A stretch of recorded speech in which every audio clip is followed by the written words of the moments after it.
just checked it on DraftKings. Draft order hasn't changed. Nobody's made any trades or anything like that, folks, but it's Cam Ward plus 120, Travis Hunter plus 175, Abdul Carter plus 265, and now Shadir Sanders is all the way down to plus 600. The word is getting out on these quarterbacks, but also people are really starting to feel Abdul Carter. And Jay, for you and I who want Travis Hunter to land with the New England Patriots, this could be just what the doctor ordered. All this hype around Abdul Carter. That's a good point. But all this movement does make me feel a little less confidence in our ability as Patriots fans to get a guy like Travis Hunter, because to me, it is tough to find a quarterback in this league. And I don't know how much love there is for Shedeur Sanders in terms of being able to help your football team maybe say next year as a starter in the NFL. You talked about Cam Ward being more ready. I bet on Cam Ward minus 125 to be the number one overall pick because, that was a few months, maybe 6 weeks ago, but that had more to do with I heard from a lot of people that Sanders was not going to be that guy. So to me, I think the evaluation of both of these guys, but particularly Cam Ward, will determine a lot of this. But this movement to me doesn't necessarily make me think the Patriots at 4 are still going to find their way to Travis Hunter. You know, I think Chad Brinker, the president of football operations for Tennessee, moved this line. He said, we won't pass on a generational talent with the first pick in the NFL draft. Whether you think Cam Ward's that generational talent, I think he was talking about Travis Hunter. Not going to surprise me if Hunter goes 1 overall to Tennessee. Well, I did a show with somebody who covers the Tennessee Titans on the ESPN radio. And that guy told me that this is before Rand Carthon got fired, said, boy, the Titans really like Abdul Carter. And that would honestly be the perfect scenario because Tennessee takes the D end. Then you got Cleveland. Then you have the Giants. They're going to be looking quarterback. Hunter could literally fall into the lap of the Patriots. But Jay, my worry would be little Elliott Wolf would then say, ooh, the best player in the draft or on a lot of draft boards, Travis Hunter, is right there at number 4. Instead of taking him, let's trade out and get a bumper crop of picks. That would make me throw up in my mouth if they did that. I hear you. As of January 28th, I think if the Giants are in that number 3 slot, I'm not so sure they take Shedeur Sanders. In my opinion, as of today, I think they would pull the trigger on Travis Hunter and not necessarily commit. You know, you maybe swung and missed with Daniel Jones, even though I like Daniel Jones. Dan Orlovsky talked about them needing to fix the offensive line. I agree with that, no matter who is behind you in quarterback. But it wouldn't surprise me if the Giants take Travis Hunter. But I will say, Gresh, let's say it goes Carter, Ward, Hunter, and you're sitting there at 4 for New England. I do believe moving out of that slot and someone coming up to draft Deion's kid might make a little bit of sense. It would, depending on how far you slide down. And this is where the intel from the other organizations matter, right? One thing that Scott Pioli, in lots of conversations that I had with him over the years, he said, I have to have not only control of my board, but I have to know what other teams are doing, or at least where they could go. Because a lot of teams at the top of the draft are bad, where they could go Will Campbell or Travis Hunter or whatever. But really, that's where your scouts start to talk. You try to get that advanced sort of intel before the draft to know that if you do want Will Campbell, that you would be safe trading down to, say, 7 or whatever, 6 or 7 with either the Jets or the Raiders. Trade down, get an extra pick, but still get your guy at the same time. There's the balance. Here's the other thing real quick to throw in here, Jay. The Jackson Dart rumor mill is churning pretty big. And I think it was Cody who brought this to us last week in the chat there about Jackson Dart maybe rising up boards. Apparently there are rumors circling around scouting circles that the Giants love Jackson Dart. Now that would be a real game changer, I think, in this draft, because Tennessee, Cleveland, the Giants, if you're now talking another quarterback got in there instead of Sanders, and it's going to be that Sanders is going to fall. Either way, I don't care. I think the Patriots can get back into the first round and grab themselves a tackle. And oh, by the way, they do have Mike Onwenu, who can play right tackle. So if you build it right, you only need 1 in the draft.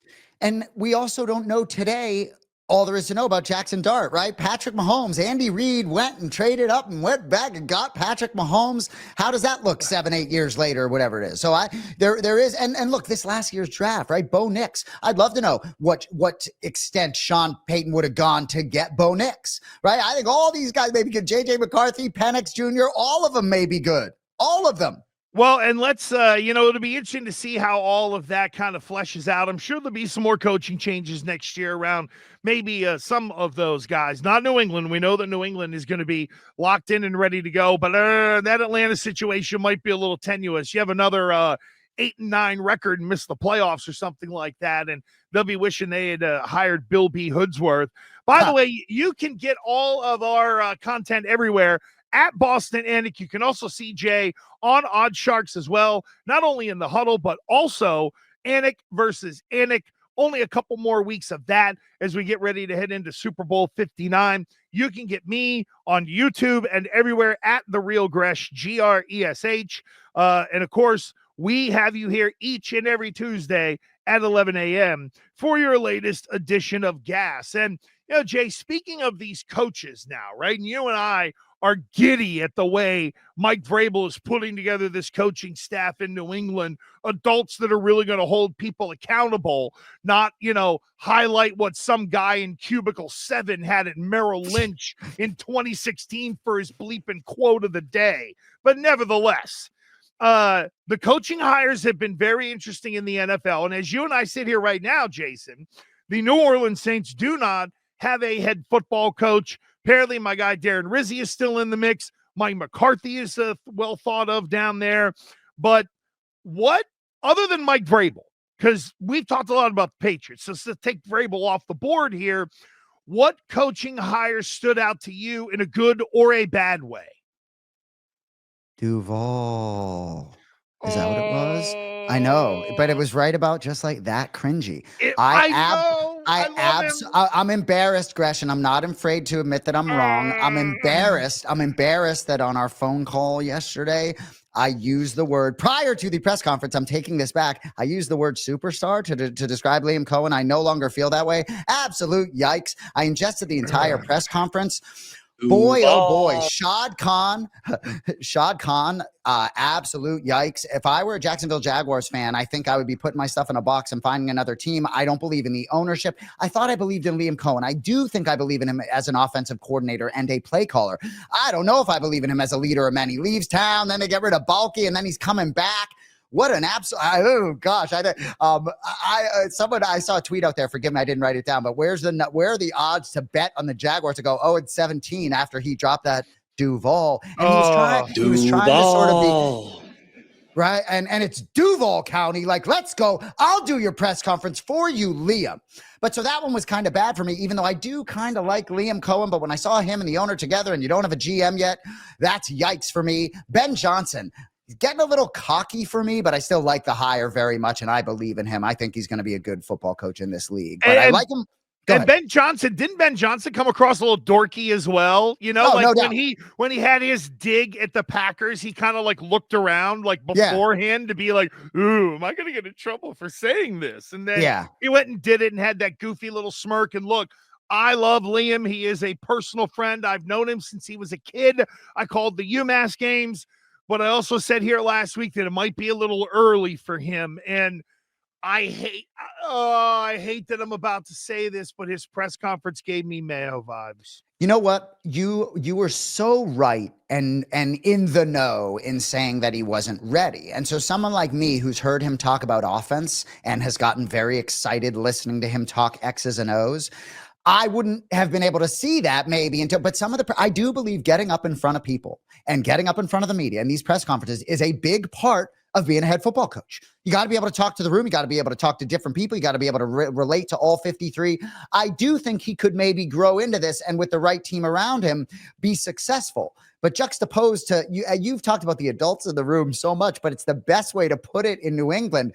It's hard not to be jumping out of our chairs excited. And I think Aaron Glenn, I'm warming on that hire in New York a little bit. What are your thoughts on that one? You know what? Impressor to start. He didn't ignore what kind of the Jets have been, which is fantastic. fantastic. And I think that's where you start to kind of rebuild and say, okay, this is what we really are. Let's stop fooling ourselves.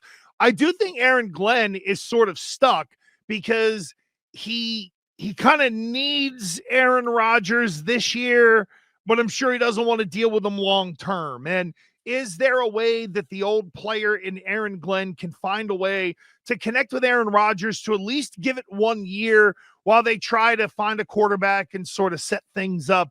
I just think Aaron Glenn, a lot like Jacksonville, ownership not great, new GM in there. I love the passion that Aaron Glenn showed. That gives me hope that he's at least going to grab those guys' attention. And he was a former player, but boy, oh boy, that organization just looks like it is full of rubes. Oh, and when you say passion, it's hard for me not to think about Liam Cohen. And I hate to say this, Gresh, because now I know he's like your friend, but like the passion seemed forced. It seemed like he took the bag. You know what I mean? And I don't blame him for taking the bag. I hear maybe he got money close to Ben Johnson. Like, yeah, you're going to pay the guy north of $10 million a year. What is it? How many guaranteed millions of dollars are you getting for his young Filipino wife and children? No, if you're Liam, you take and I even said this, I don't think he's ready, but if he gets offered it, he'll take the job because you take it and you take the dough that comes with it. And I know that Tampa Bay was going to pay him. And look, on the business end, can we just be real about something? If you're playing high stakes, and that's what this wasn't like Jay, you and I walking into a local casino and playing at a $20 a roll craps table. We're talking about high roller room stuff, tens of millions of dollars. If Jason Light is mad at Liam Cohen forever, Liam Cohen can always send him a nice gift basket from Harry and David or something like that, because it'll be the tens of millions that Liam will be sitting on because he ended up getting this job. And even if he gets fired in a couple of years, yep, still going to get that money. That's why I don't feel bad for Mayo. I also don't feel bad for Jason Light or Tampa. That's business, because guess what? In the NFL, the F stands for you know what, because when they have the leverage, they will stick it to you. So I'm kind of happy for Liam from at least that end. Bro, Pete Carroll is back. Is this the football equivalent of Wayne Newton on the strip? Really? That's hilarious. Well, and Cody brings up a good point in the chat about these head coaching opportunities. Even though you're the hot candidate, you don't necessarily always get that opportunity. So take the bag there. I actually think Pete Carroll is the right hire for this organization, the Las Vegas Raiders, at this particular time. Hate to say it, but a little bit of a bridge. He's not going to coach forever.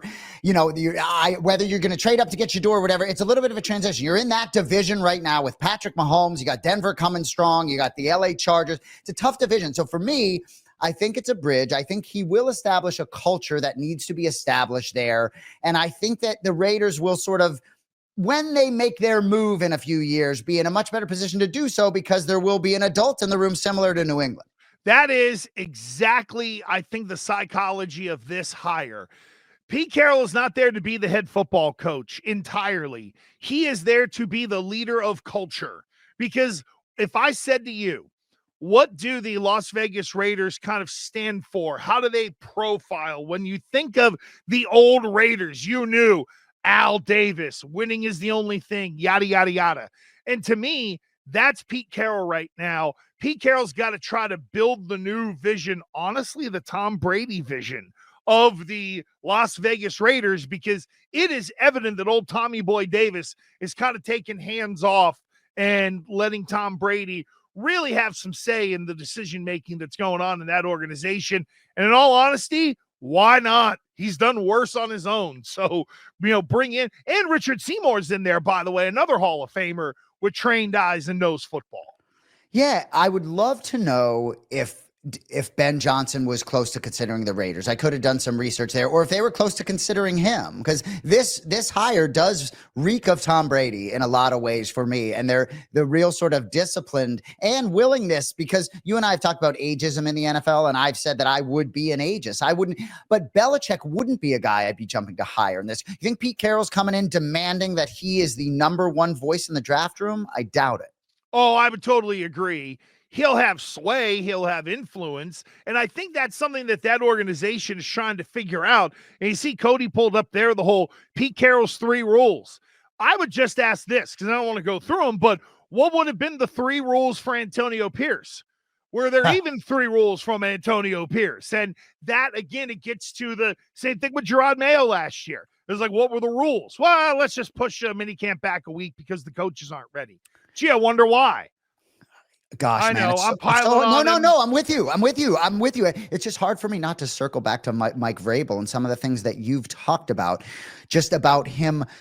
Doesn't it appear that he's worked his ass off in the last couple weeks, right? On the phones, wants it so desperately. And gosh, one of the things that Liam said that, gosh, I'm sure he wants back.